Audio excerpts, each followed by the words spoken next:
All right. Well, welcome again to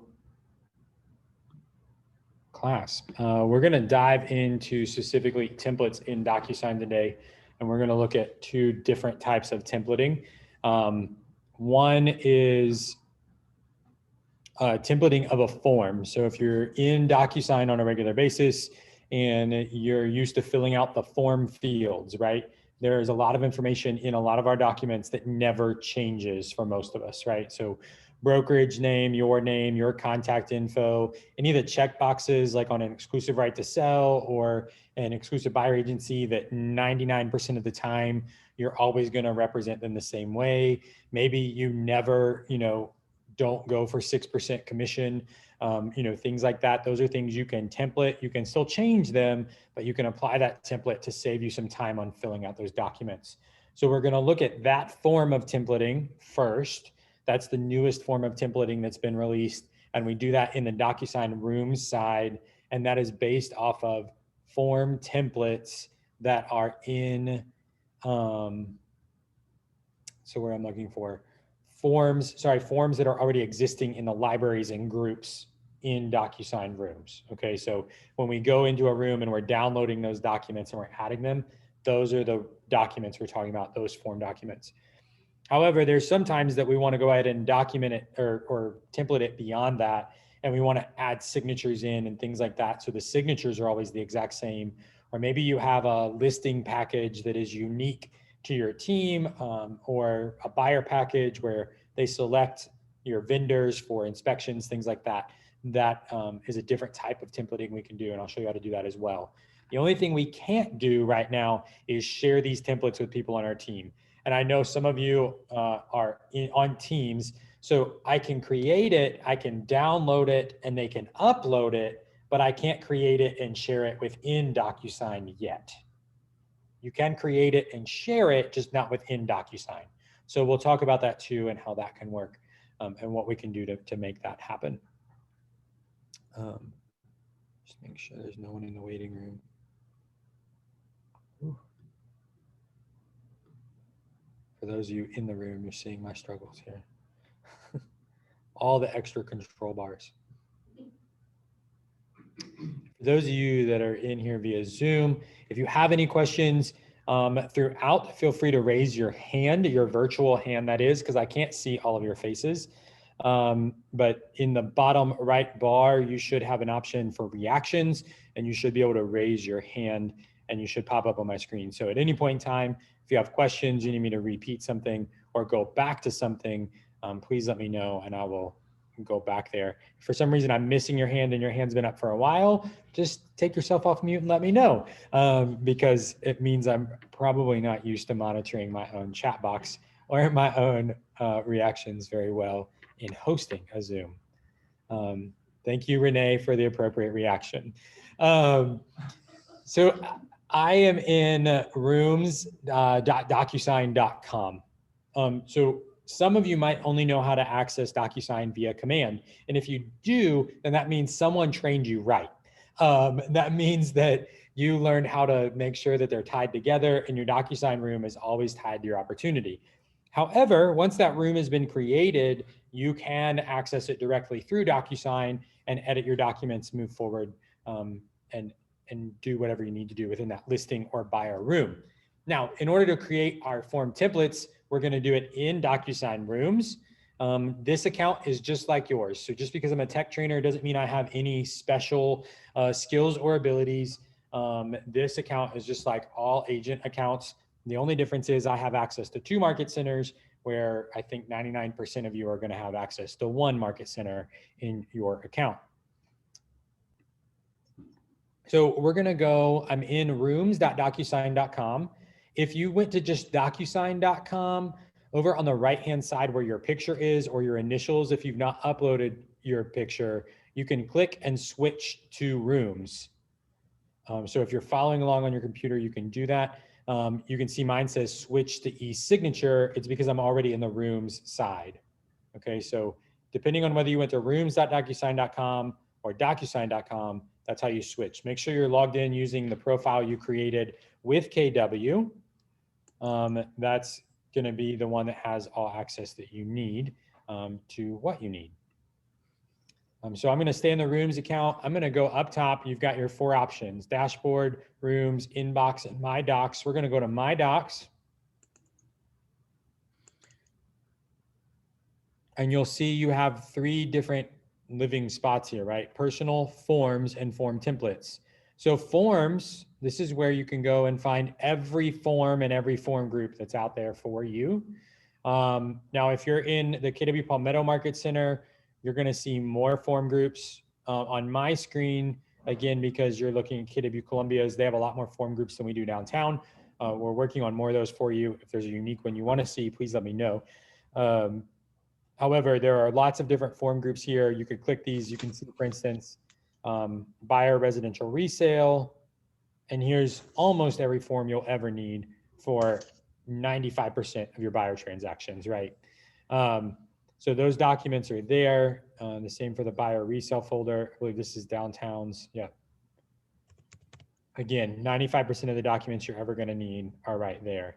Now, those documents are already templated in a way, in that they already have form fields in them, right? They already have signatures attached if you're using the pre-tagged roles.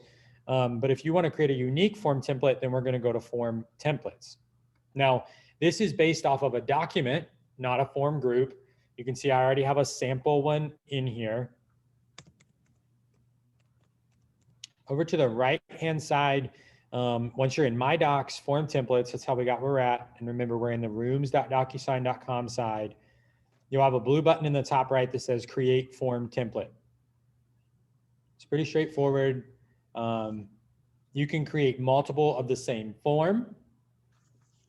They just have to be named differently. And these are for forms that are already uploaded, right? So this is where we're dealing with state forms, CCRA forms, CMLS forms, any form that's already been uploaded and, quote, templated by the DocuSign team for our market centers. Okay, that's where we're at. So I can look at the DocuSign form library, which is what it's going to default to, and I can look at each individual library that I have access to. If you're a member of different associations, you might have different membership levels, or you can go by form group. Either way, it's the same exact document. It's just depending on how you want to find them, okay? So if I want to find specifically the EBA, I want to find it. Where is it? I guess it doesn't matter. Yeah, it doesn't matter which one I'm in. As long as I find the document, it will template it, that same document, no matter what group I use later, okay? So I'm going to select the exclusive right to buy buyer agency contract. And then I'm going to click the blue use button at the bottom. I can only select one at a time.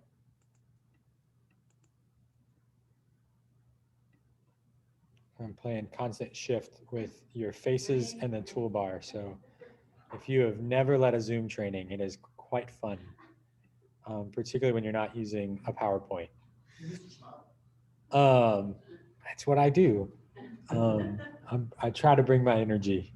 Now up top, the first things first, let's name it, okay? It's gonna default the name to whatever the name of the document is, followed by the word template.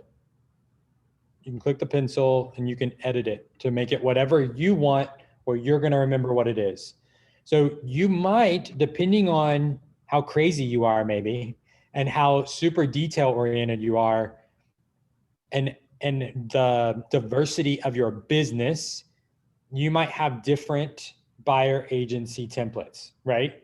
Because I might have one that's for commercial, because I might have different verbiage in a commercial buyer agency than I would in a residential buyer agency, right? In my contingencies, things like that. So keep that in mind. You might have more than one template. So if you're gonna have more than one, just be aware of how you name it, okay? In this case, I don't like really long names to anything.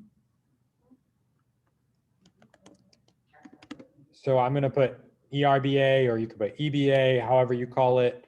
And I'm just gonna put test on this one, since I'm teaching on this one. I'm just gonna click the green checkbox, and now I've renamed it, okay? So that's now the name of the template for this exclusive right to buy buyer agency contract. And then I'm going to fill in the blanks for anything that's going to be standard, right? Anything that's going to be the same every time, or 95% of the time that I use this document, that's what I'm going to template. So in this case, now my license is held with the Keller Williams Palmetto office. I'm going to put Keller Williams Palmetto in the company broker. If you're with Keller Williams Columbia, you're going to put Keller Williams Columbia, right? So we're going to go ahead and put that there. I don't know my buyers' names, right? They're going to change every time. So I'm going to leave those blank.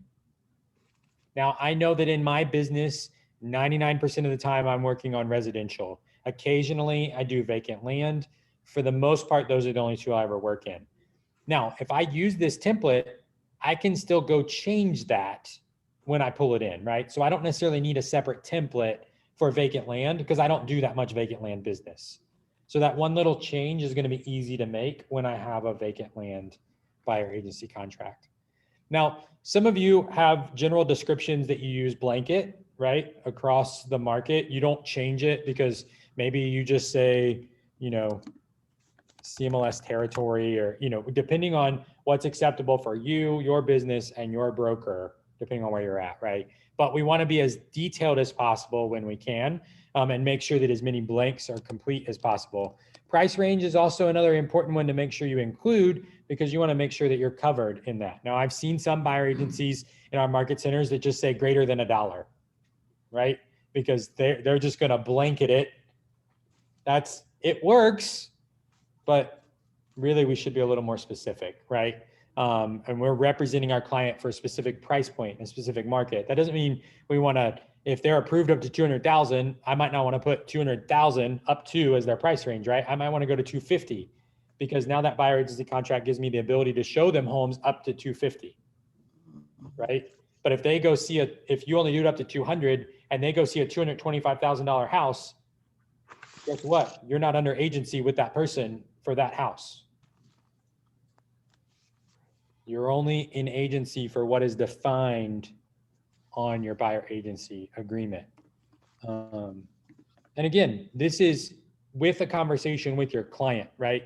We don't dictate these things. These are negotiated terms with our client. Now, everybody does their business a little different, but technically we're agreeing with our client. They're signing off with the brokerage that we're representing them for a certain price point. In this case, I'm going to go up to 500,000. Okay. Maybe they're approved to 450. I'm going to give myself a $50,000 buffer. And I always explain that to my client as, you know, you're approved up to 450. Don't get scared by 500. Just know that there might be a house that's 500 that we could get down to 450, right? It might be overpriced. So I want to make sure that I can show you anything that might fit all of your criteria. And I just realized I put CMLS territory in the general description. This might be single family home, vacant land, multifamily, right? General location, going to be area. Maybe I have a client that only wants to be in Lexington County and they refuse to look anywhere else, right? Preferred terms, maybe they want conventional, but they have enough money to pay cash and they're qualified for FHA, okay? So I'm going to make sure that I put my terms in there. And then other obviously is going to be left up to, depending on that agency agreement. Now, right. You could put TBD on those. Yeah, absolutely. Now, I'm filling this out as if I'm teaching a buyer agency class, and really I'm teaching a template class, right? Am I going to template any of these fields? Yeah. I mean, I work 99% single families. Right. 95%. Right. So maybe I leave the price range blank, right? And the county blank. And maybe You can change that. right. And I can change all of these when I pull them in, right? Okay. So maybe I leave preferred terms, conventional cash, FHA, VA there, right? And USDA, and then I'm just going to remove the ones that I don't want, right? So think about this too. If you're a new agent and you're going, well, I don't know that I'm going to remember all these things, right? Or I'm templating these for my team so that they remember what their options are. They can go in and delete the things that don't work for them, right?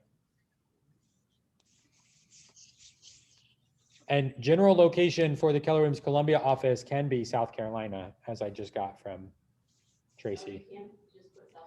That's what Tracy just told me, yeah. I usually use Rich Mercer County, but. So you can get as specific or as wide as you want, right? But again, think about your market, think about how you're qualified, right? I like how you said the consolidated multiple listing service. Right. So maybe anything in the CMLS, right? Yeah. Maybe, you don't want to say that you'll represent all of South Carolina and then they want to go see a home in Charleston. You're under buyer agency with them in Charleston. You're not a member of the MLS there. They need to be able to go execute a buyer agency agreement for Charleston with an agent there, right? So just be mindful of those things and of your client. But you could, just in general for a templated purpose, you could put South Carolina. But again, moving on to the next spot, those aren't as important. Your phone number, this is often forgotten on a buyer agency agreement. This is the buyer agent phone number. If you go ahead and add it there, it's templated every time. You don't have to remember. Now, page 2, section 5. You have options. Yep, go ahead, Terry. We're not adding the word initially yet. No, because remember, on a form template, we can't template initials. So we'll walk through that, how it plays in, and we'll go all the way to the signature side of the process. It's always going to be initially ours, but I didn't know if you could template that. No. That's the one thing we can't do in a form template is template signature spots, but we'll walk through that. And I'm going to give you another option for that as well. So I'm going to show you 2 different ways to template the same document. Now, I would hope that most of you work for a certain commission. I would hope that most of you are fighting for your 3%. However, there are exceptions to that. And you have the ability to create your own business in the market that we live in. Some of you might be asking for 4%. Some of you might be going for 2. Some of you might be okay with going with whatever the MLS dictates the brokerage fee is.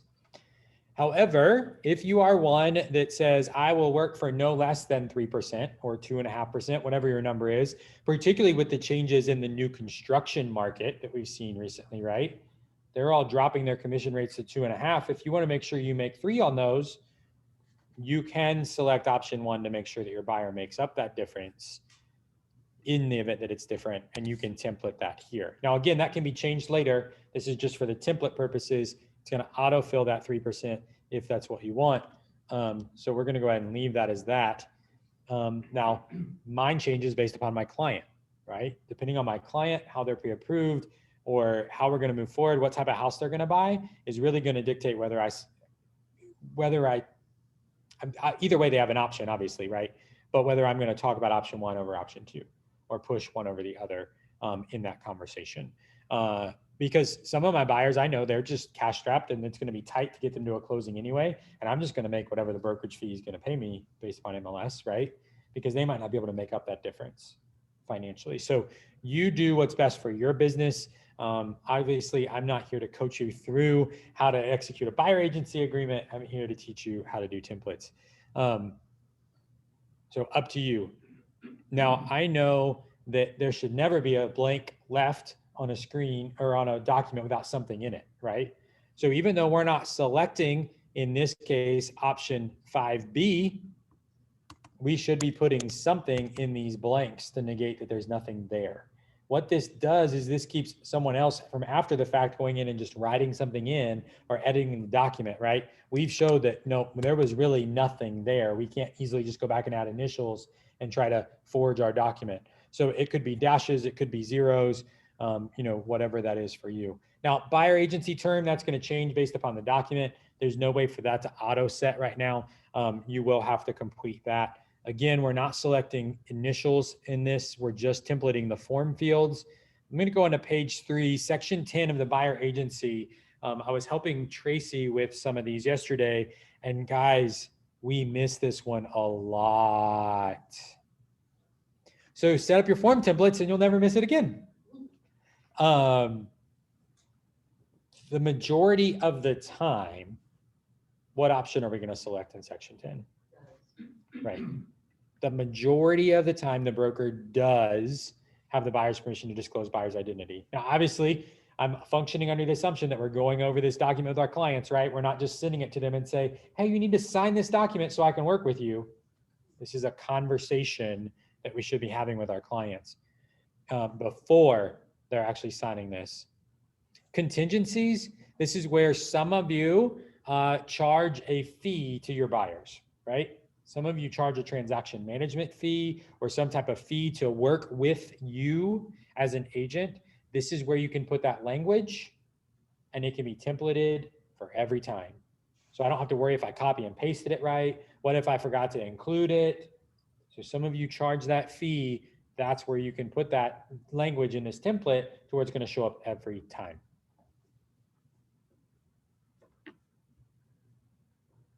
Now, page 4, obviously their email and phone number is going to change based upon your buyer. Their buyer address is going to change. That's super important.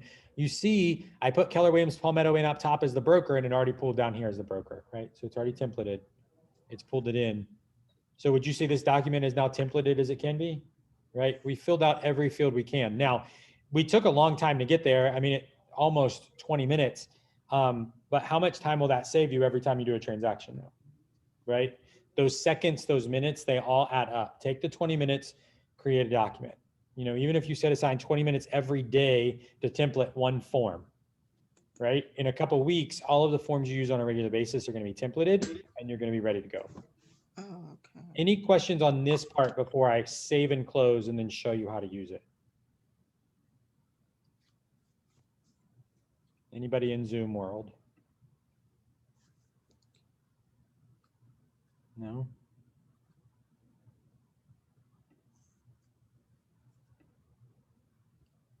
Okay. I'm going to hit save and close. And we've now created our first template. It's saved however we named it. And you'll see, there it is. So I have 2 different templates here.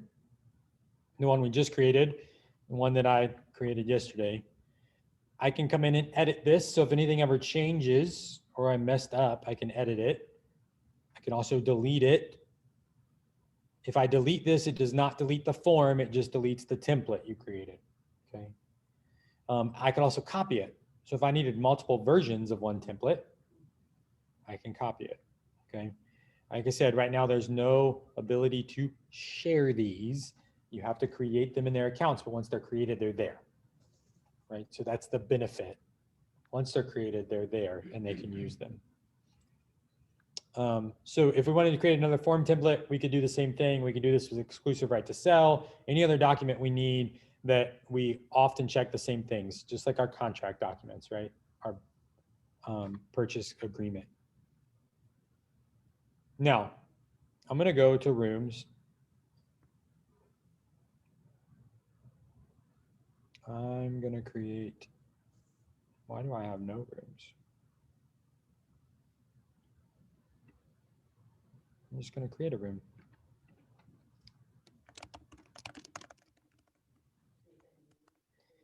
Yeah, now, again, be leery of watching what I'm doing. Don't ingrain it in your head that you're going to, now, if you're doing this just for test purposes, yes, click new and you can create a room. But don't get in the habit of doing that, right? Because if we do that, as opposed to creating it in command, we always want to create the room from command so that it ties to the opportunity. Regardless, a room can be created either side. Just remember, if you create it in DocuSign, you can't tie it back to command. You'll have to download and upload. So for purposes of training, if you want to see that, then yes. Now, So what you're saying is you can't pull it from that opportunity. You can't go to that room and pull it like we do. Is that what you mean by that? if you create it in DocuSign, yes, yeah. You always want to start the room from the opportunity. So that way when you go there, you say you want to go download, it says manual or DocuSign. Yep. You click DocuSign, and you did not create that room in DocuSign. Right. There is nothing. There's nothing to pull in. Yeah. I don't need to be creating a room right now. You can, it's just going to be a test room, right? Like this is just for you to like, If you're following along and you're creating a template and you want to see how it works, you can create a fake room, just create it and title it something test or training. So to do these, to be able to pull these into our opportunities, when we create an opportunity, we have to do it through, we have to go through command first. Right. And create a room for our templates. Correct. So you would go, no, so if I go, just like I've been doing, right? Like I'm going to create a contact in command. I'm going to create the opportunity in command. I'm going to go to documents and I'm going to click start a transaction. And if you have both Loop and DocuSign selected, connected, you're going to select DocuSign. It's going to create the room. Okay. Then I can use the templates that I've created. So your templates are there. Your templates are there. But they're not there if you created this room. They're there here too. They're just not going to tie back to command is what I'm saying. I got you. Okay. So we just want to make sure it syncs with command. Sorry for the confusion there. I just want to make sure that it's connected. So always create the room from command, because if not, the efficiency we just created in creating a template, you've lost in downloading every document and uploading, or you've really frustrated your transaction coordinator that does all that work for you. Because now they have double the work to go download and upload. Okay. Your office should default to your office. So Columbia downtown is mine. You shouldn't have an option of another one. Your room role is going to stay agent owner. You normally don't see this. This is just because I'm setting it up this way. And I'm going to go ahead and click save. Now this is the screen you're used to seeing, right? So what I just did to create a room, you're used to clicking start a transaction in command and it creates this room, right? So this is the screen it normally populates you to. So I'm going to go add documents like I normally would. I'm going to add DocuSign forms. I'm going to go to my form groups. I'm going to go select a buyer resale. Where's mine? Not that it matters. For those of you in KW Columbia looking at my screen right now, I'm working on yours to make it like this. Right now, if you select buyer resale, you get just a list of documents. Some of them are optional, some of them are required, right? I'm going to go through and mark your ones that are required so it pulls at the top of the list. And you don't have to search through to find the ones you need every time. You only have to go to the bottom for ones that might be optional or conditional, okay? So again, working to create efficiency for you. We're working on that for KW Columbia. But you can see where it says required. I know that every time I have a transaction for downtown that is a buyer resale, I'm going to need a contract of sale, an inspection disclaimer, a disclosure of brokerage relationships, an EBA, a flood insurance disclosure. The protect your family from lead in your home might or might not be required depending on the year built. We went ahead and made it required, so it pulled it to the top of the list, but I can just uncheck that. Okay. So required is just defaulting it. You can always uncheck ones that you might not need. Right. So we're going to work to match your lists for your, yeah. But for sake of showing you today, we've only templated the buyer agency. So I'm just going to add the buyer agency. I'm just throwing other little DocuSign tidbits in there for those of you that might not have those things. All right. So I've got an EBA in here, right? I need to add a template. So I'm going to right click, or if I'm in on a Mac, I'm going to control click. Okay. Unless you have a mouse with a right click button. So I'm going to control click, and on this pop-up, I've got options. For those of you that didn't know, if you get a PDF scanned to you, you can also split a PDF in here in DocuSign. So if I have a PDF, right, that has been emailed to me, and it's got the property disclosure, the contract, and 5 other documents, right? I can upload it to DocuSign. I can right click it or command or control click it, and I can click split. I can split it into as many documents as I want, and I name each one of them. Okay, so that's an option. Just want you to know it's there because a lot of people didn't realize. But I'm going to apply a form template, and this is where your list of templates you've created are going to show up. I'm going to apply the ERBA test that we just created. Because up until now, that document's blank like it always has been. It's just got fields, okay? I'm gonna apply it. Now, if I open this document, you're used to seeing a blank one, right? It better work. You can see that all of the fields that we templated are already there. I missed a step, but before we got to this, where did you get the?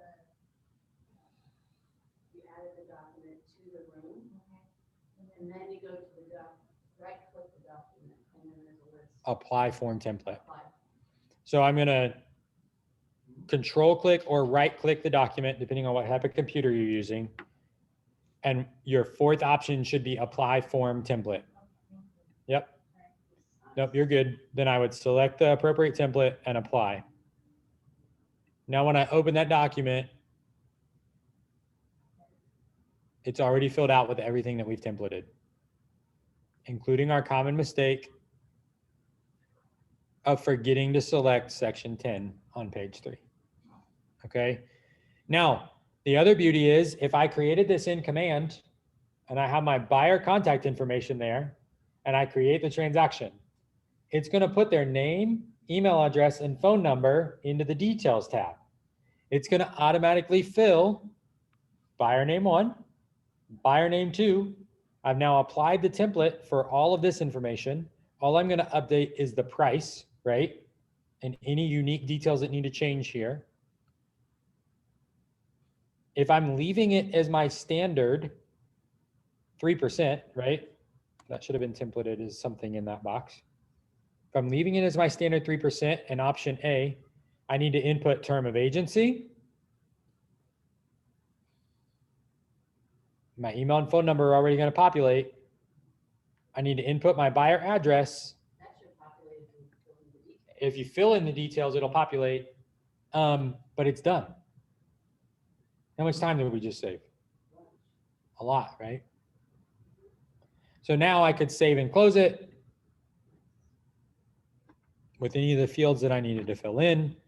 I could also have a South Carolina disclosure here, right? Because we should be having our disclosure brokerage relationship and our buyer agency contract conversation prior to showing homes and putting someone under contract. Now, we all know it doesn't always happen that way 100% of the time. However, that's what we should strive for. Yes, So Craig. see, so you add Andrew, what you want. Just a second, Renee. You add Okay, what you sorry. want, Right click it to apply your template. It doesn't change the name. So it's, you have to know your name of the template is that one. That's just Right. your Yeah. manual. Yeah. Okay. Yes, Renee. so that's been one of my issues is I do fill everything out in command Yep. and it's not carrying over to DocuSign. So I end up having to fill all of that stuff in multiple times. You know, Okay. once in command and then once again in DocuSign, which is a Yep. frustration. Yep. Is it specific fields that aren't pulling over? Is none of it pulling over, Renee? None of it. And Anna had templated everything for us. Okay. And, but yeah, none of it's pulling over. Okay. Yeah, well, I take that back. Their name is pulling over, but it's not auto populating into the forms. I can see it Okay. in that screen that you were just in where it Yep. says name, you know, and I don't know what screen this is I'm looking at. But anyway, only the names carrying over. Not the email and phone number or No. additional info. Okay. Renee, let's connect outside of this training because I want to look at your specific account and see if something's going on or if it's a DocuSign wide issue. If I can recreate it in mine and find out it's DocuSign wide, either way, I can get that fixed. I should be able to get that fixed pretty easily. Awesome. Awesome. Thank you. Yep. Because that's what we want to avoid is the multiple input, right? I don't want to have to input someone's address or name 30 times. I want to input it one time in command and it auto carry into documents. A lot of that could be to do with the way they templated the fields, and we might just have to have them adjust a field name. And Renee, I would bet that if you're having the issue, most people are probably having the issue. And if we fix it, everybody will celebrate and be happy. So So one more question, Andrew. Yep. So you know, I do the seller side. So when I'm inputting into command and I'm being dutiful, right? And I put in their name, their address, their phone number, their email, all of that stuff. Yep. Shouldn't the property address also populate into all of the forms? I would think so. Yes, it should. Let me double check that. But so Terry, what you're saying, you have to put it in details. It should be pulling from command into the details. On the seller side, yes. So Renee, let me look into that one too, and I'll get an answer on that. Because if not, that's definitely, again, another one of those templating things that they just need to map the fields. And Okay, if they map it, hopefully that'll fix it for everybody. awesome. Yeah, I'll see what I can do on that one too.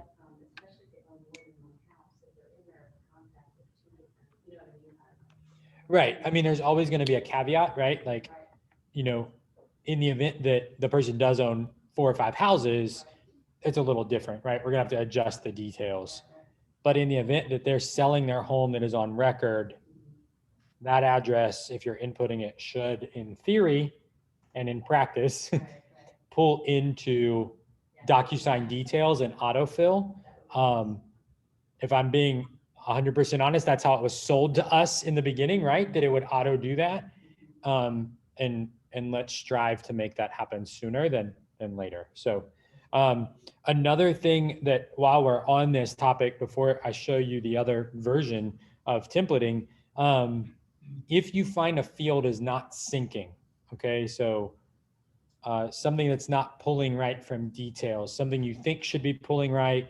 Let's say that the buyer's name shows up or seller name, either one, show up on this document, but they don't pull into this document from the details tab. I need to know what document, what page on that document, and what field specifically is not working.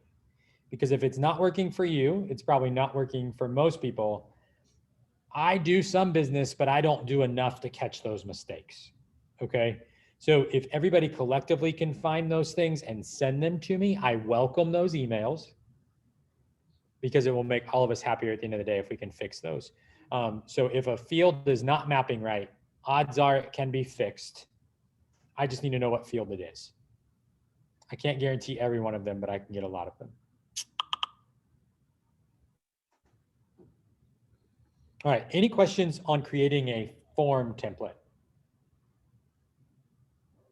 Okay, I'm gonna show you the signature part of this. For those of you that might not be familiar with this, we also get a lot of these back, a lot of buyer agency agreements that are not properly executed and exclusive right to sells because there are fields that are optional in the signature phase. Okay, so I'm gonna show you what that looks like really quick. This happens with both exclusive right to sell and buyer agency. So I've checked my box next to the document. I'm gonna go to create an envelope to send it into e-signature. And this is gonna open my envelope, right? My template's already applied, my fields are filled out, and I'm gonna go add a recipient, and you wanna make sure you're using pre-tagged roles. A pre-tagged role, I'm just gonna do one buyer for sake of show because I'm gonna send it to myself. You could also go ahead and add the buyer agent. So this depends on how you function. Do you sign as the buyer agent and then you have your broker sign, or do you have your broker sign all of it? Okay. Technically, the broker has to sign it regardless. You as the agent do not, right? The relationship is with the brokerage. You happen to be the one representing them on behalf of the brokerage. So I see a lot of them that come through and they just send it straight to the broker, and the broker signs off on the initials on every page and they sign off on page 4. Okay. There are some people that want their name on it because they want to be tied to that buyer in some way, shape, or form. So they initial off and sign it, and then they just add a broker signature on the bottom. Okay. To my understanding, either is acceptable to both of our brokers as long as their signature is at minimum on it on page 4. Okay. Well, I'm just going to add myself as both, just so I don't junk up Lori or Tracy's email with a test. So if I add selected, we've got it now added as buyer one and buyer agent, right? In there twice. And I'm going to click next. Now, those pre-tagged roles make a huge difference. If you're one of those people that's still out there and you're dragging and dropping initials onto every document every time, you're missing out. Okay. Andrew, I'm sorry. Can I have a question, please? Yeah. I've always wondered why DocuSign never templated the broker signature role field, because when you do pre-tagged roles, Yep. it's automatically going to default to the agent. Correct. And that's because that's the way South Carolina created the document with one field. Right. So what I'm saying is, like, when DocuSign templated our forms for us, if we need Tracy's, because that has happened to me plenty of times, because I always do the pre-tag roles. Yep. And my name is what comes up, because I Yep. have to initial all the pages and then sign that page. And Yep. then I always have to add a signature line for Tracy. Correct. So I'm just wondered why DocuSign didn't just add another field for her. Yeah. So yeah. the reason why, I can answer that question, I actually have an answer. The form was not created by the state association with two signature fields. DocuSign is not a brokerage and they're not licensed. They're only licensed to use the documents as they are and as they see them. So they create a field for every spot that is present. So because this is one line that says broker/licensee, DocuSign sees that as one signature required. And depending on your broker, that is only one signature. There are some brokerages, not ours, that do not require the broker to sign off on a buyer agency agreement. They give their licensee the ability to do that. There are some brokers that want to sign it because their license is on the line for you as an agent in the state of South Carolina. Our brokers do require that. And that's where you as the agent don't have to sign. But it comes down to licensing of the form. And because there is no line here separate for broker in charge, that is why that doesn't default. So unfortunately, that's the answer on this specific document. Now, I'm going to show you another way to template a buyer agency document that will automatically do that for you. Okay. So I'm going to show you a way to do that. It's a different way. It takes a little bit longer to set up the document. But once it's set up, it should work the same way. There is a lot more room for error. So test it on yourself first and make sure that you know it works before you send it to your client. And I'll show you that method. This is more the foolproof method. The signature blanks are already set up for you for the most part. That's a great question, Charity, that you brought up. And this allows us to pre-fill those fields, right? So the biggest thing that we miss here on both exclusive right to sells and buyer agency agreements is these optional initials. Okay, so if you notice on the bottom of page 1 here, these initial boxes have a solid color background, right? I go to page 2, they have a white background. That means they're optional. If I send this to my client right now, as is, 99% of the time, none of these are going to be selected. And as an agent, I'm going to say, oh, it's signed, and I'm going to dump it in and I'm going to submit it for approval. And compliance is going to send it back to me and say the document's wrong. And then as an agent, I'm going to say, but I used the pre-tagged roles. And you're right, you did. Unfortunately, and fortunately, the way the document is set up is there's options. And technically, per license law, your client has options. Okay, this is where we have to have a conversation with our clients before we send them the document so that we can require the appropriate fields, or we need to be sitting with them as they go through the document so we can make sure they select the appropriate fields. You choose your poison and which way you want to make it happen. In this case, I'm going to assume I've already had the conversation with my client, and I'm going to assume they're selecting option 1. I'm going to select it, and I'm going to go to the right. This pops up and I'm going to select required. The color of the box has now changed. The signatures I do not need for option 2 and option B, I can just drag a box and select them all at once and hit the delete button. Okay. The other common mistake, section 7. Of these 5 options, how many should be initialed? 3 of them, right? Typically, they're going to be options 1, 3, and 5. With the exception that your client is not willing to work with you as a dual or designated agency at all, in that they will never consider it, would you select sections 2 and 4? So I'm going to take 2 and I'm going to delete it, and 4 and I'm going to delete it, because I'm going to again assume that I've already had the conversation with my client about this before I've sent it to them for signature. I'm going to highlight all 3 at once by dragging a box, and I'm going to select required field. It's now changed the color of the box. Now, again, I took almost 10 minutes to do that. It would only take you a few seconds. If you're doing them on a regular basis, you're going through deleting the ones you don't need, marking the ones you do need as required. I'm working to try to get these time boxes deleted, guys. It really doesn't matter. Most of your clients, because they're optional, aren't even going to notice they're there. And our date stamp automatically timestamps for us. Is there a way to get the signature, when they do a signature, to automatically add the date instead of adding that extra signature box? I mean, the date box. You're talking about like Dotloop used to do? Yeah. No. Yeah. It's just the difference in the 2 platforms.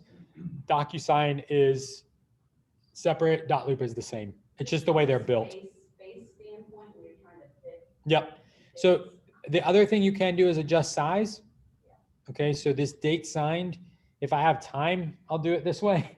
But normally if I'm really scrunched for space and I'm trying not to put text over text, right? Because we need to avoid that, because a lot of lenders are getting pickier and pickier about us putting signatures or text that go over text of the contract, because they need to be able to read it. It needs to be legible.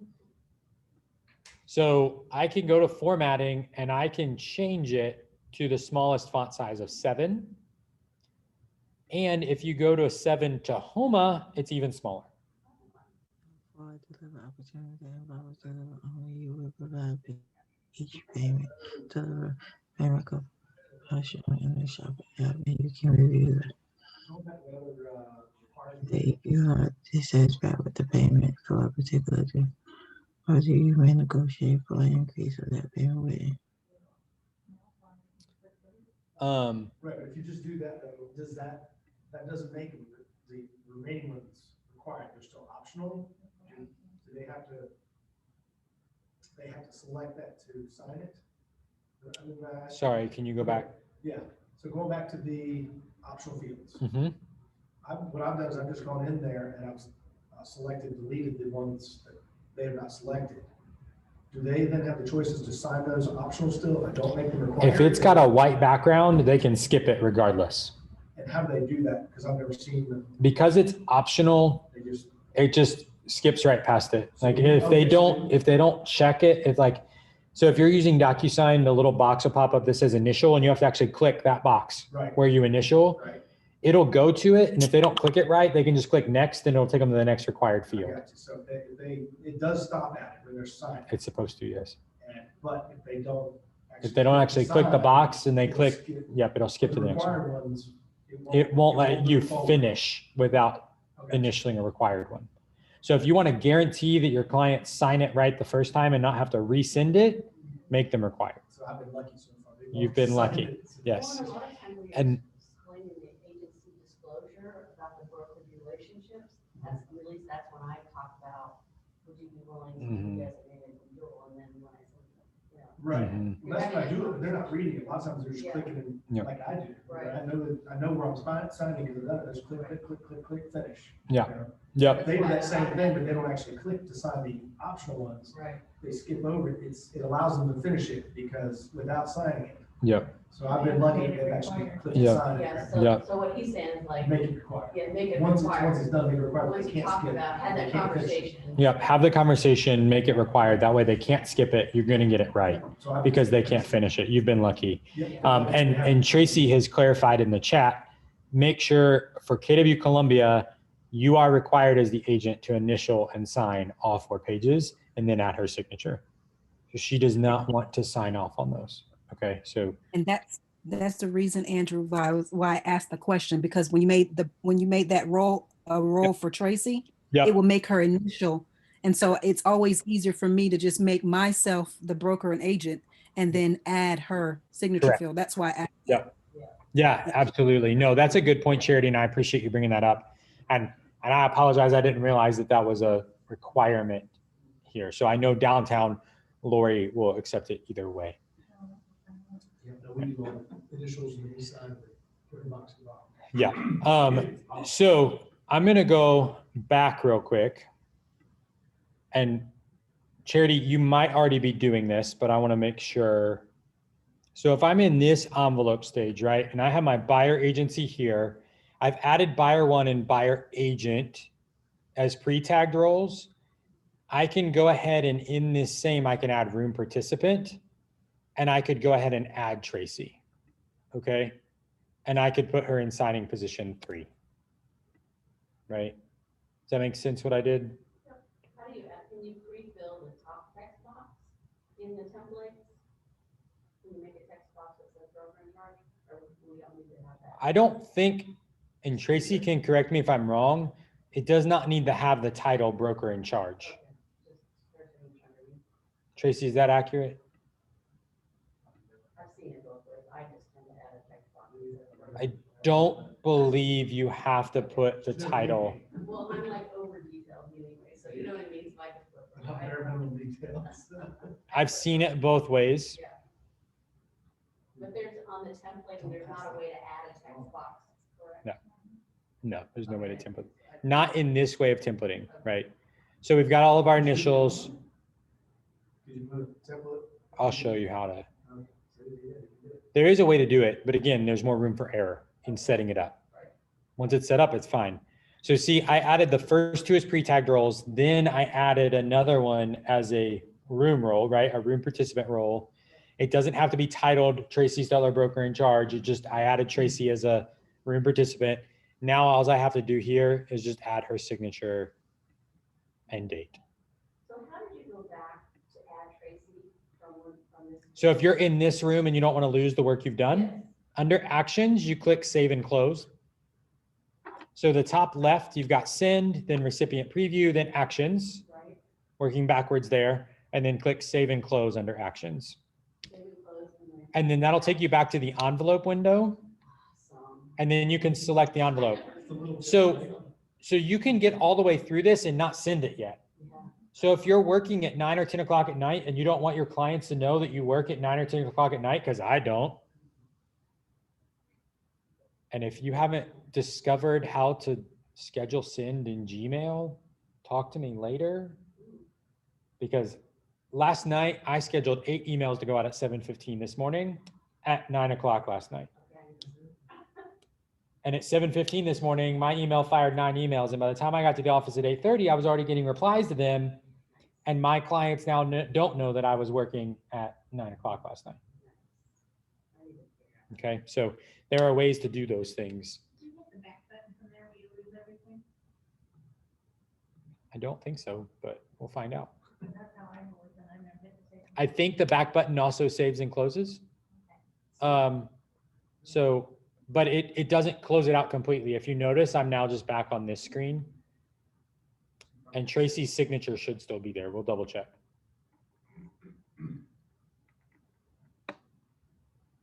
Yeah. So the back arrow also goes back. So I could just have gone back and added her if I had forgotten.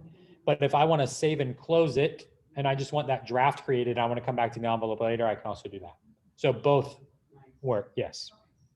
So now I would be ready to send it. I would send it, it'll fire. I'm not going to send it because I don't need to put myself under buyer agency with the wrong broker in charge too. So So I don't know if you're gonna have this, but there's also a way, once you send it, to correct save me from that error. Yeah. So I am going to teach a DocuSign advanced class and we'll talk about correcting mistakes and things like that, but I'm not going to do that today. I'm not going to confuse too many people today with too many new tricks. Right. But yes, there is a way to correct an envelope. You can correct certain things depending upon who has or has not signed.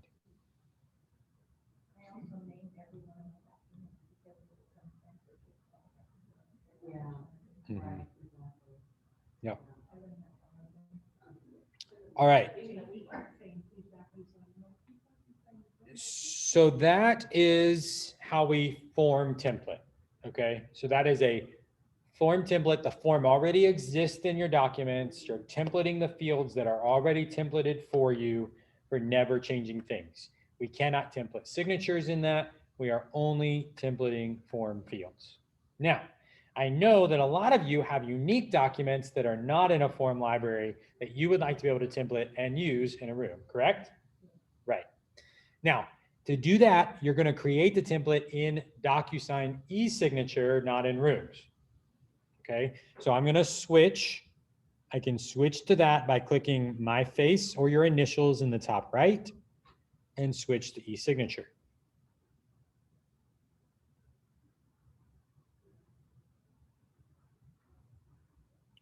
Now, we are in my DocuSign e-signature. Again, I have no special rights. You have all the ability to do this in your account, just like I do.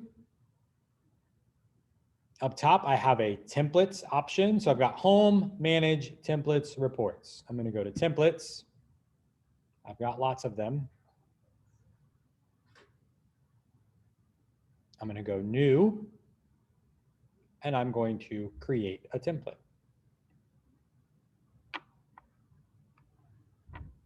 Now, this is where you have to have the document you're going to template. I'm going to show you how to template the buyer agency document that we just did.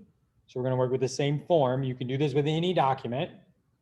Again, if you're using a state or local contract document and you're going to template it this way, it is your responsibility to make sure you're using the most current version of the form. If a new version rolls out, it will not automatically update. You will have to update it. Okay, just keep that in mind. Stay abreast of any changes in contract documents because you will have to go back and do it. Now, I don't think this is necessary for every document we use, right? But there are a handful of documents that require certain signature changes or things where it might just take us extra time to template the document in the room side that we might want to fix a few things. Specifically, I'm thinking the buyer agency agreement, right? And the exclusive right to sell. Those are the two documents in my mind that have the most signature changes where I have to edit things dependent upon the transaction, right? Like buyer agency section 7, I have to delete 2 sections. I never use section 5B for the way that I get paid. Like all of those different things that I have to remember to change every time. If I don't want to have to do that, this is the answer.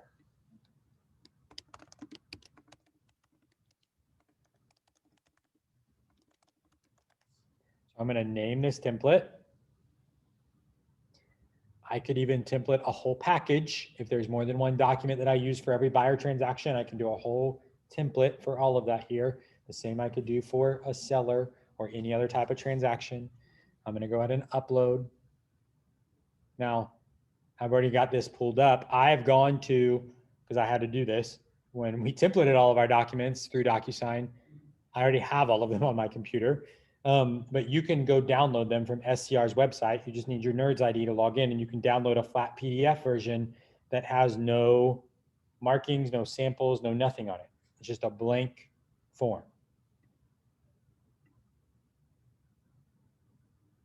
So I've just uploaded that same exclusive right to buy. Again, we can do this with any document. If I had another buyer document that I like to use for every buyer transaction that is a team specific document, I can put it in the same template. And then I just add the template once in the room side. I'll show you how that works, and it'll add all the documents, okay? Now, we wanna make sure that it pulls in the fields for the details tab, right? We wanted to pull buyer 1 and buyer 2 info. So I'm gonna say role This is where there's room for error. You need to make sure you type it the same as the others are templated. Buyer 1, I'm going to leave name and email blank. Buyer 2, I'm going to leave name and email blank. Buyer agent, I think that's how it's titled. And then I'm going to go ahead and create one for broker in charge. Okay, because we know that's the one we often forget, right? Or we don't want to have to go back and add it later. We want the field to go ahead and be there. Now, why did buyer agent move? I'm not sure why I alphabetized them. So I'm going to go ahead and set the signing order. And I really want buyer agent to be number 2 or 3, right? It can go to both buyers at the same time. So buyer 1, buyer 2, they're in space 1. Okay, so I'm setting the signing order. Buyer agent is going to be in spot 2. If I'm templating this for myself, I can go ahead and add me to always be the buyer agent. For the broker in charge, I could do the same thing. In my case, I'm going to go ahead and type Lori's name. It actually shouldn't. It should just skip. I had a major problem. I couldn't get it to go to the next one because we missed the number. Got it. Well, so there you go. Make sure that you don't skip a number. In theory, it should just skip to the next number, but I guess it doesn't. So And then it never says complete because. awesome, because there's some mysterious number 3 out there somewhere. Right. There is no number 3. You could change this email subject, but it's really not going to matter if you're dumping it in with other documents. Okay, so if you're pulling other documents into the room, changing this email subject is not going to matter. That's just if you were using just this template from the e-signature side. Any questions up to now? So we said create a template in templates under the e-signature side. We've added a document. You can add more than one. And to add more than one, You just keep hitting upload. Yep. You can arrange them. You can drag and drop them into whatever order you want. We set the signing order. We added our roles. If you're doing the seller side, it would be seller 1, seller 2, seller agent. Instead of buyer 1, buyer 2, buyer agent. You could still have broker in charge. Okay. And we've got them all as need to sign.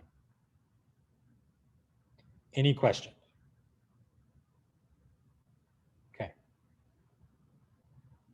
We're going to click next. Now this looks familiar, right? It's where we add signatures, we add text boxes. This is also where I said there's the most room for error.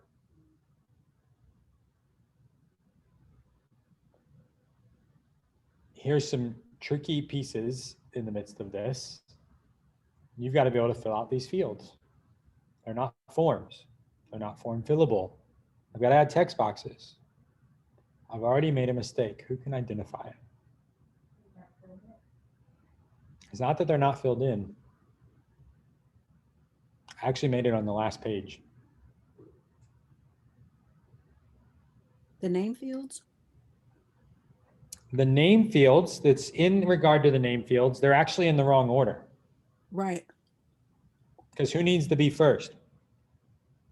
You? Yep. I need to be first. Because I need to be able to complete document fields before my buyer gets it. Because if I don't fill in the blanks, my buyer is going to get a blank buyer agency document. That's dangerous. Yeah. They just send it to you. Of course you did.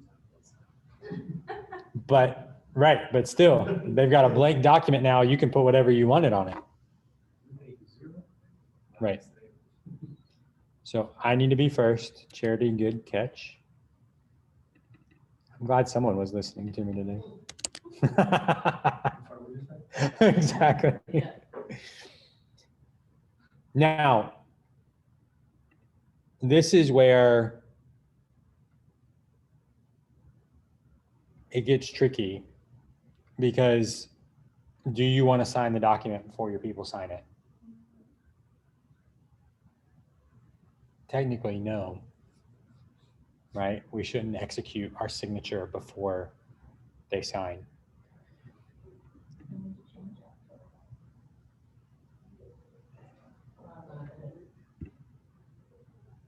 So do you need to put you as number 3 as well, and then change the broker charge to number 4? Look at you guys.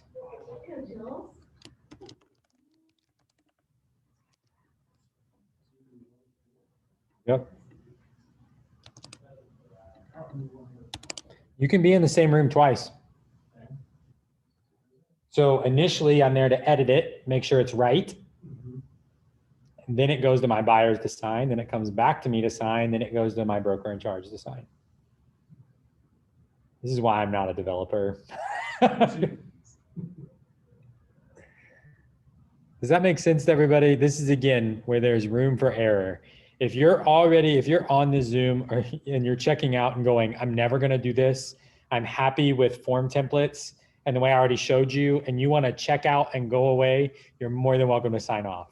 If this intrigues you or you have another unique document that you wanna be able to use, then stick around. But I just wanna give you that permission to leave if you needed that because you felt bad. There's no permission needed, or there is your permission, you're welcome to go.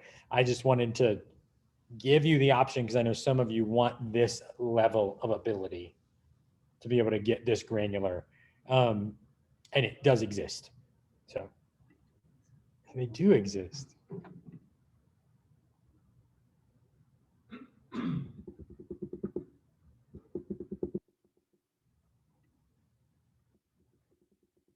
Questioning myself. No, okay, yeah, now I've got it.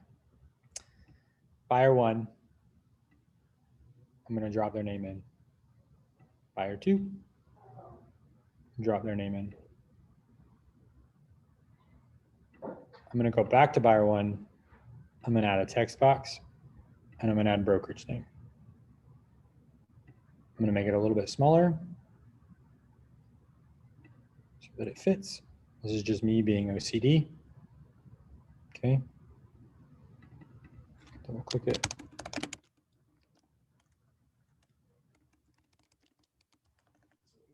Type there or the box to the right. Correct. Now, what I did here, I added this field under buyer 1. But I don't want buyer 1 to be able to change it, right? So it's a read-only field, okay? Now, remember, you're not gonna have to do this every time you set up the document. Once you set it up and you've tested it, you know it works, it'll be there. Checkbox, residential, double check. And read-only, right? Now, remember, I have the ability to edit it. It's gonna come to me first. I can go ahead and add checkboxes to these in the event that I needed them. You're doing all those as read-only? And I'm gonna select them all. I'm gonna make them all read-only, okay? Because again, I don't want my buyer to be able to go in and edit the document.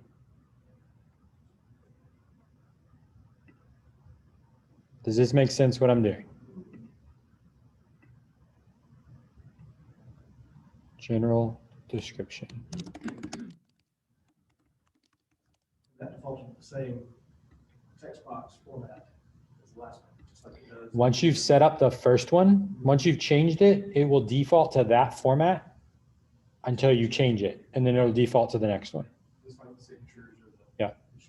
So it's currently Lucida console. Again, I like Tahoma better, but that's just personal preference.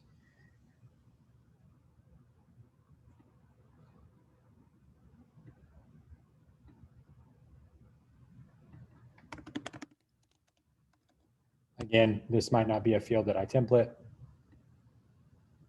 General location.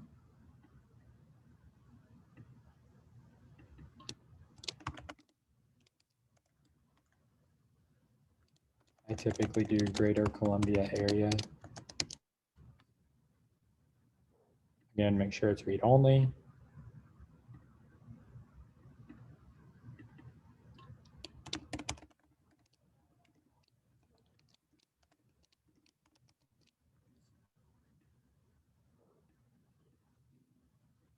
Sometimes it gets a little funny. And you have to click out of it and click back on it. And like why that's so long, I don't know, but it's okay. The text is where the text is. I don't think I made that one read only. No. So again, this is where there's, like I said, and I'll say it again, a lot of room for error, right? And if you don't click it read only, then it requires them to do something. It doesn't require them to do anything. It allows them to edit it. I was curious if that required them to do something. And it doesn't make sense, that's good.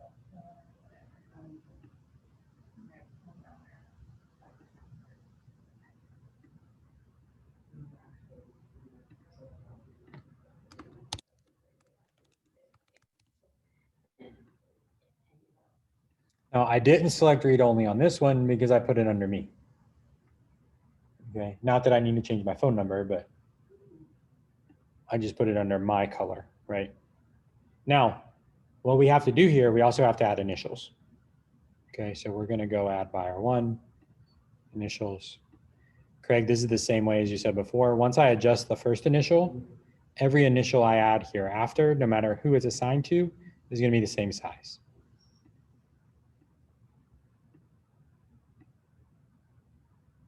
Now, another little trick, because all of these, well, one, I'm OCD and I want them all lined up perfectly. I'm going to select all of them and I'm going to click bottom alignment. Now they're all perfectly in line. I can move them all together. I can also, I've got them all selected. And if I'm on a PC, I can Control C or right click copy, or on a Mac, I can Command C. I copied it. I'm going to skip this and go to the bottom of the page, Control V, and it'll drop them in approximately the same area. Now, if I go to the next page, Command V, it moved them up. It actually didn't move them up. They changed locations on page 3. The document isn't formatted exactly the same, but I can click it and move them all at the same time. And I'm going to go to page 4 and go ahead and drop those and move them up just a little bit. So now I have all of my initials in place for all 4 pages. I'm going to go back up to page 2. Now, page 2, as we defaulted earlier, we're going to go back to buyer 1. We're going to add a checkbox.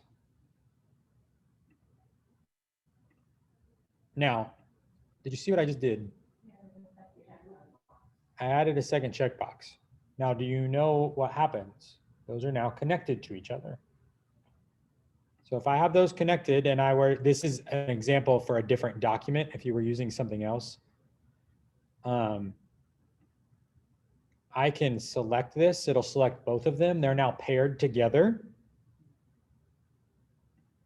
And I can do a validation. And I can say they have to select exactly one. If I have 5 of them and I need them to select 2 options, I can say select exactly 2.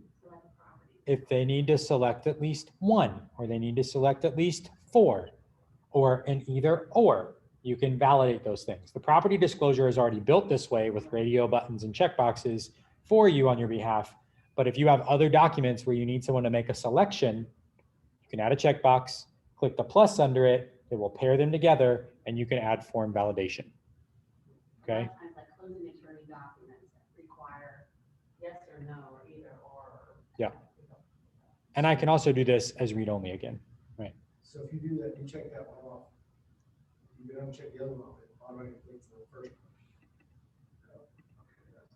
It's supposed to actually, but it might be because I'm on read only, and it could be because I'm in the templating right now That's what I was wondering. that it's letting me. So if you get out of the template and do it, it'll take one off.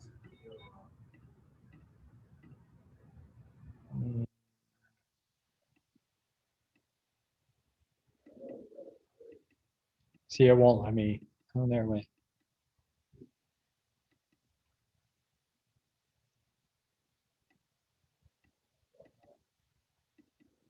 It's weird.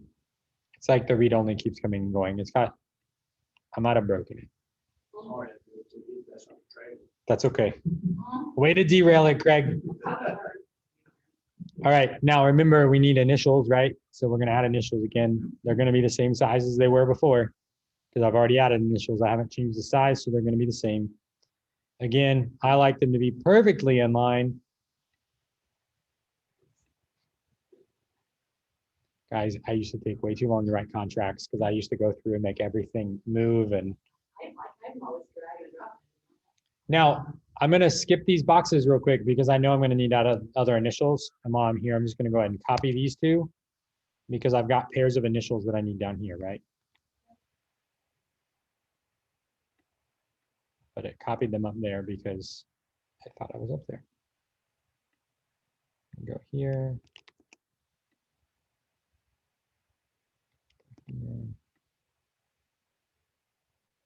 Now, if you want to get really OCD about it, then I go and I do this, and I go left aligned, and I go here, and then I go right aligned. Now they're all- So you're still templating. I'm still templating. So you can do that where, that's what you're saying. So it doesn't have, so it's no longer optional signature. These are now required. These are all required, right? So this is, again, the second way of creating a template, a lot more detailed, a lot more room for error. However, if taken the time and done right, will speed up your process in the future. So if you did it this way, and they said, we will not consider the dual with this here, you have to delete that and add it. Correct. You'd have to edit it. Or if it's a template and you're adding that template, can you just drag those signatures down or up to the In the e-signature stage, you should be able to. We're going to test it here in just a second. like if they change their mind rather than having to go back? You can change it. They can't. Yeah, right. Yeah.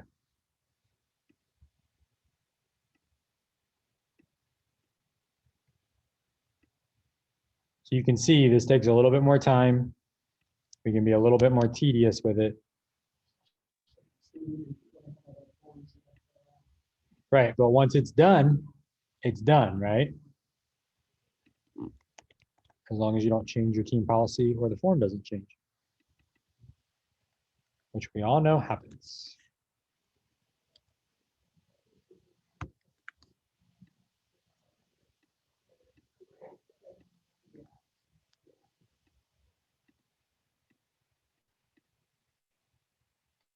All right, now I didn't make any of those read only, so I can now just go select them all and read all. Okay.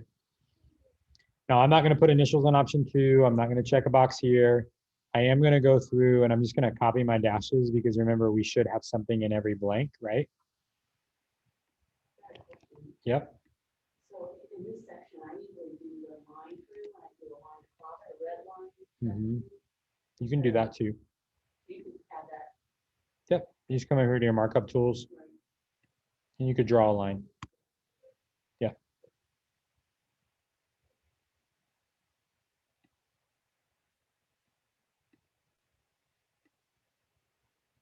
Now I'm going to go ahead and add text boxes here, but I'm not going to put a date in. I'm going to have to edit this later, right?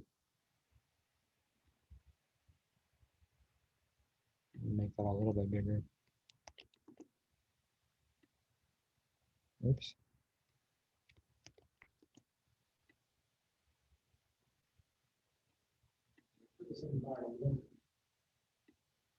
Because they're going to be the first one to see it.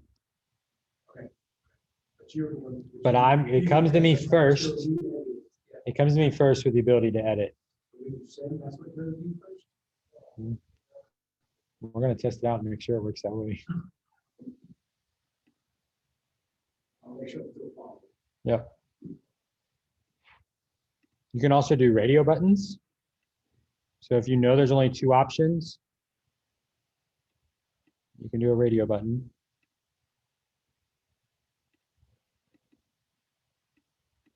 Okay. This is again where if you had a contingency here that you wanted to add, it was the same for your team on a regular basis. You charge X amount of dollars in a buyer transaction fee.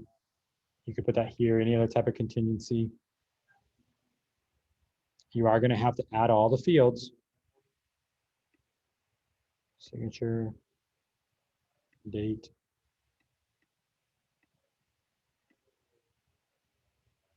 Signature.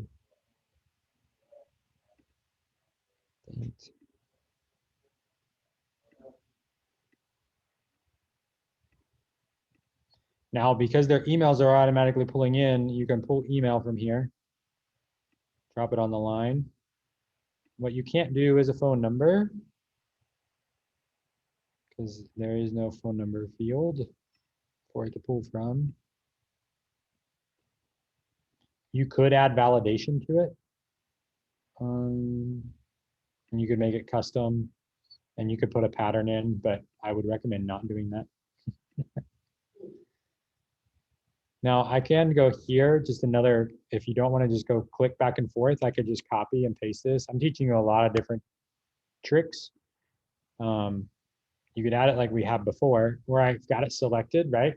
I copy and pasted it, it looks like it's buyer one, and it is, but I have those selected, and over on the right, just like we would select something like a required field, I can also change the recipient, and it'll change the color.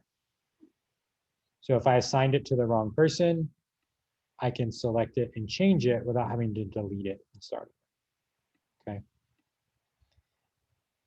Now I'm going to make this phone number a required field, and I'm going to leave it as not a read only.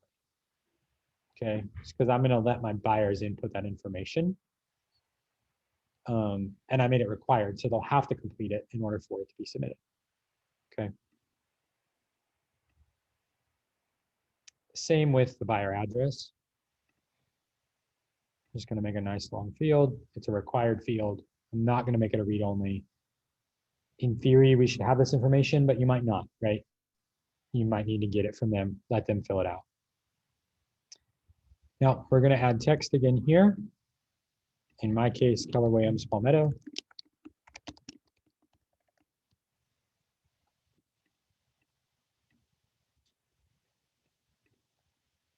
I'm now going to switch to my signature.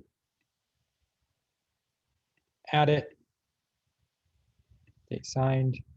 I'm going to switch to Lori's signature. Add it. Date signed. Make sure they're all lined up, because again, I'm OCD.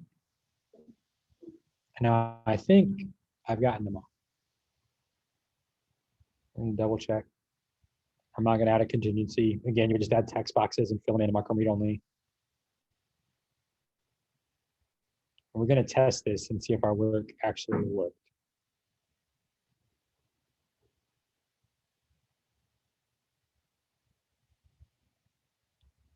Everybody good? Any questions? I think there might be some stuff in the chat.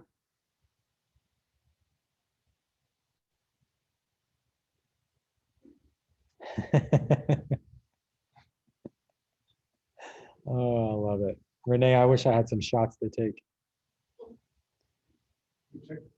It might be Fireball Tuesday by the end of the day.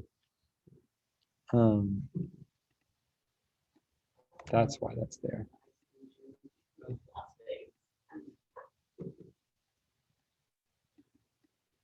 Sorry, this is just bothering me. All right, so we're going to save and close. We've now created a buyer agency agreement template, right? It's sitting here in my templates. I can come over here, I can edit it. I could create a power form. I can do all kinds of things. But I'm now going to go back to rooms. And remember, I did that by clicking my face or your initials in the top right-hand corner and switch to rooms. I'm going to go back to my template training room. I'm going to go back to documents.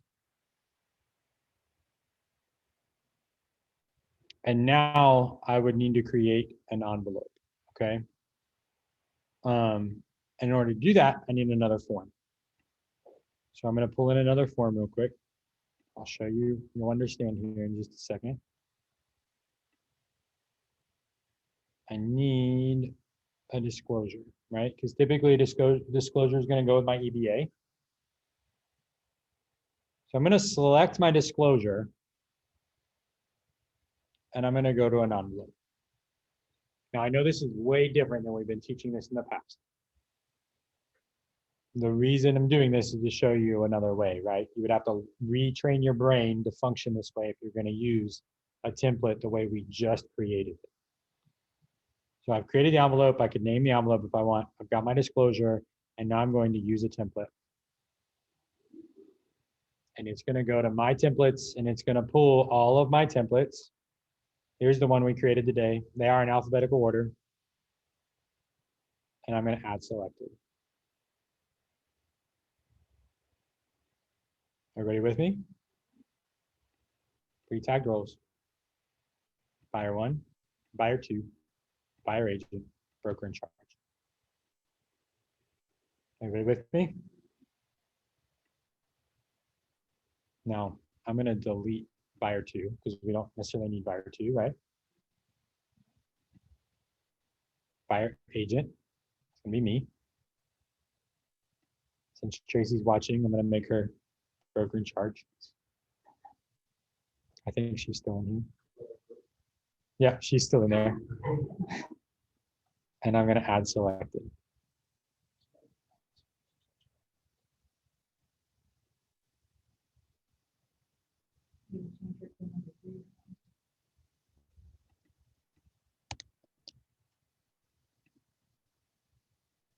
Now, you notice what happened. It did not pull me over as the ability to edit. Okay, keep that in mind. So we might have taken an extra step there we didn't need to take. I'll show you why. Some of this, guys, I thought I knew how to do, and then I walked into the room today and I'm going, wait a minute. You were thinking you have a fourth option right there. Right, so we're gonna go ahead and click next and we're gonna see. So now we know this next window, right? You ready? Well, I didn't hit send. Oh, okay, okay. Yeah, yeah. Okay, you ready? You know this. We know this window, right? Here's the moment of truth. There's my buyer 1.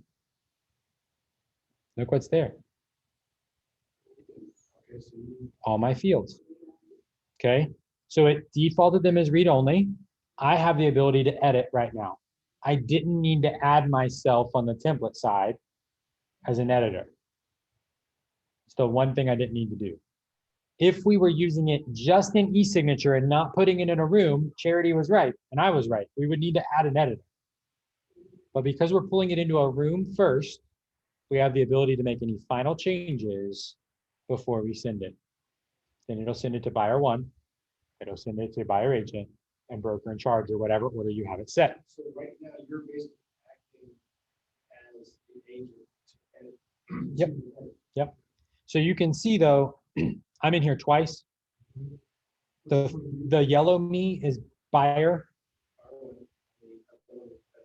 I may have just messed you up. Uh-oh. No, you didn't. I didn't know as a broker in charge, I could go to somebody else's room, and I thought I was in my own test room, and I think I went into your test room, It's okay. so sorry. Oh, yeah. Your rooms, okay. So Control room. yellow is buyer 1. Blue is buyer agent. It's not always those colors, but that's just, I know that because the first color assigned is always yellow, the second is always blue, the third is always purple. So I could go in and edit any of these right now. They're still all read only, so my buyer's not gonna be able to change anything, right? We're gonna scroll down. For some reason, it's kicking this initial down, and I'm not sure. It did that last time when I tested it. I'm not sure why. I'm gonna report that to DocuSign. But all my boxes are still here, right? Everything's still good. These have all shifted. Again, they shouldn't be doing that. I will figure out why and I will report that. And we will get that fixed. My box is already checked. If I didn't have to move all these initials, we'd already be done. Do you see how easy that was once we got it built? Does that save a lot of time? Can you imagine if you also had your exclusive right to sell built that way? So if you actually had an opportunity, details on that full name on page 1, you already thought with your buyer? This full name is pulling from here, pre-tagged role, which is pulling from the opportunity, which is pulling into the details. Right, so if you had Yes. details, you would have. You're not going to see it here. Here, watch. You wouldn't see that. Recipient preview. Okay, so you would not see it there. We wouldn't see it editing. Okay. You'll see it here. The client will see it like this. Okay, so you would preview the whatever. Yeah. Yeah. So this is what your client's going to see. And I'm going to actually send it so you can see what it looks like to your client. And my phone just blew up in my pocket. It's because of this. I have DocuSign on my phone, so I get a DocuSign alert and email every time my client opens something, looks at something, signs something. So if I'm sending it to 2 or 3 different people and they all sign it within a few minutes, I get like 10 to 15 notifications. It's kind of crazy. So needs my signature. This would come into my email. And it's sending it to me twice. So I'm going to go ahead and click sign. Again, your clients would see this coming into their email. They'd click the same thing, review documents or sign documents. And this is what they're going to see. We're going to click start. I am signing as the buyer first, yes. So you see, they don't see any of this because they just click next. So if they don't slow down and read, and if I clicking next, it skipped this one, right? So I'm going to do it again. So if I initial, sign, it put right. Okay, so that's where we skip over the option. But it's not going to let me skip this box because it's required. It's not going to let me skip this one. Sorry for those of you in the room that can't see. Control bar.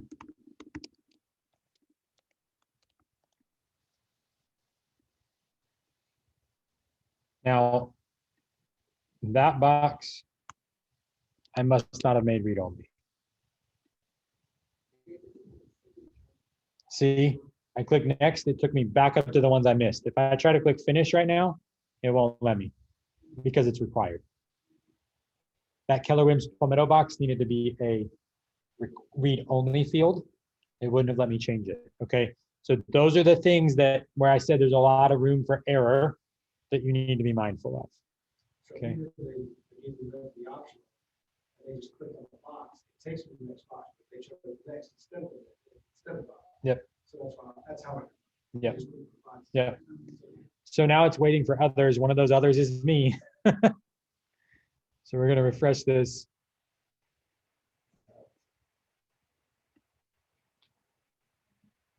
And see, yeah, I hear Terry back there going, see, it says correct. So if, let's say I had the wrong email address for buyer agent, okay, and I needed to correct it, I can click correct here without having to redo the whole document. Now, you'll see these are locked out. Because the first person in order has already signed it, you cannot edit the document or the fields. You can edit the person receiving it next. Okay, does that make sense? Yeah. If you catch it before they do anything, you can go in and move signatures around. Right. Now, because I was on this twice, it's making me sign it twice. What did you do? You went and corrected it, or you just reset it? I just hit send and it'll send it to whatever you correct. I didn't, I just because there was nothing to correct. Right, but it just, in order to resend it to the same email address, you have to go Now, to. can you go back to your template thing and make that one a read only? Yeah, you can go edit the template. So if you test it and learn that something's wrong with it, you can edit what you've already created. You don't have to start over. So now if I click finish, it's now going to pop into Tracy's email to sign.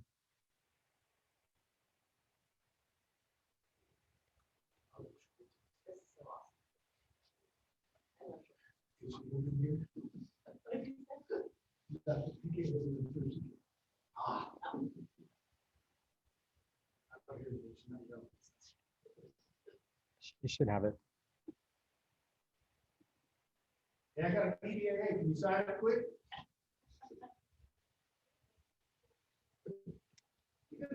Someone might have walked in her office. I just sent you something to sign.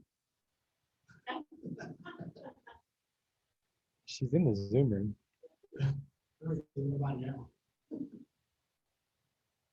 Tracy, I want to spend $500,000 and you're not my broker in charge.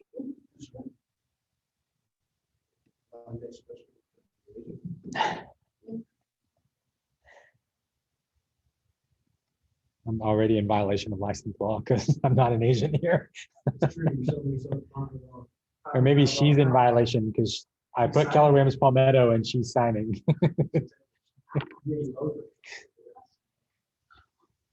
It's a test. All right, well, once she signs it, it will come back into here. It'll show up in my documents as signed. And then you have a document just like you would any other. There she goes. My phone's blown up. Envelope is complete. Come on. Some of my agents have stuff in documents and that stuff goes out to the signing. Sorry, can you repeat that one more time? And agents that are sending documents that go out for the signature when they're done. So they never send it in an envelope to begin with. How are they getting signed? They're sending it through e-signature platform only.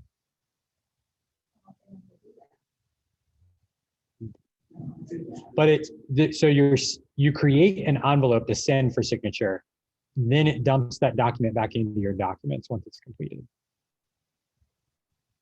So you can see the green is the signed, right?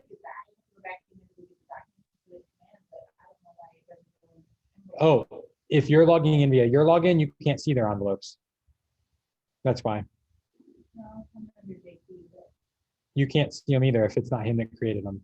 If a member of your team created an envelope, they're the only ones that can see that envelope. But you can see the documents. So you can see my documents now completed, templated. I just need to go back and make those two little tweaks to make two things read only. And my template would be exactly what I need it to be. And I'm now saving myself a minimum of 3 to 5 minutes every time I send a buyer agency, right? And I'm 17 minutes early finishing class. So that means you get to ask me questions if you have any over templates. Those of you out in Zoom world or in person, hopefully this was helpful. I would love your feedback and ahas as well.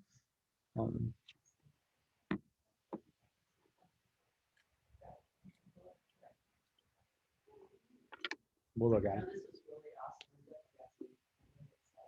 Okay, good.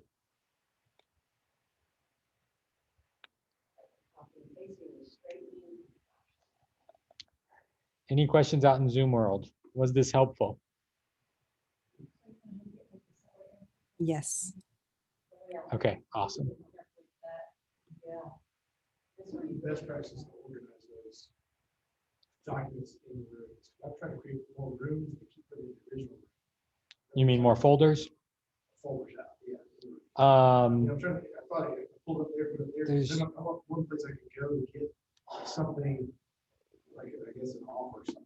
I normally, so if I'm trying to clean up a room, which I don't do very often because once I'm done with it, I just kind of like ignore it because my documents that matter are in opportunities, right? But if I needed them for something or if I want to clean them up or if I just sometimes randomly have extra time, which is very rare for me, I will go in and archive what I don't need.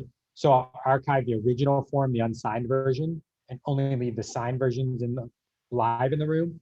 You can always go look at the archived version. I was thinking like, if I'm doing offers, and I do an offer for a buyer, they don't get the offer's not accepted. Yep. And I go in, I can edit the form with new information for the next offer. Then you can just mark out the sign, the old sign, one, and keep it just in that same room. Yep. So that's probably the best way. Or create a folder for the old.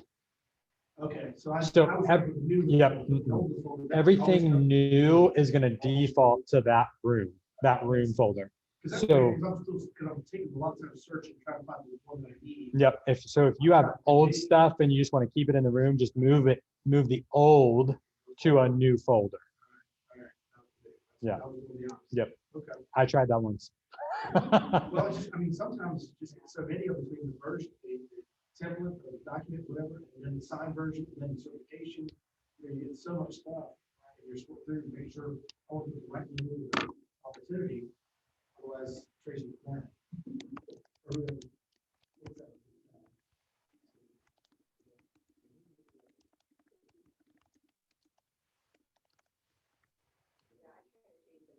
When they're done, I put complete, so that when I'm looking, I can see if that's complete, that EDA, Mhm. that's what I take for.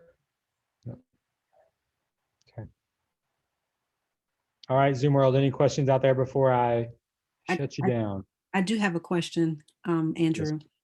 In the, so when you're in the room, in the detail, under the details tab, where we're entering all of the information to pre-fill into the form itself, Yes. is there any way for DocuSign to add, where we can maybe add in the tax map numbers and subdivision so that that stuff can automatically be pulled over into the template?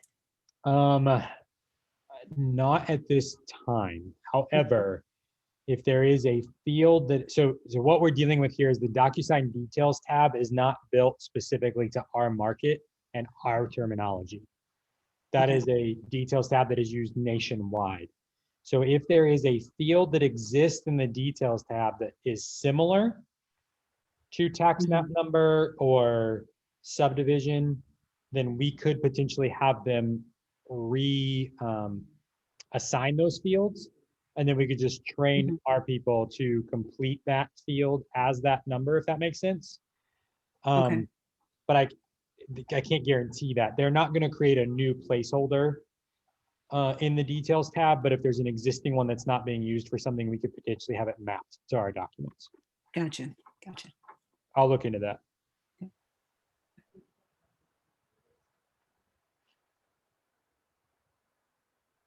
All right, Zoom, any other questions?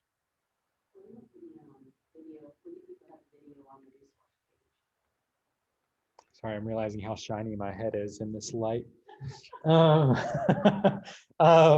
the video should be on the resource page no later than the end of the week. It really depends on how fast I can get it processed and uploaded to YouTube. But I'll get it out there for you. Yep. Yeah. All right, Zoom, thank you for being here. I appreciate you all.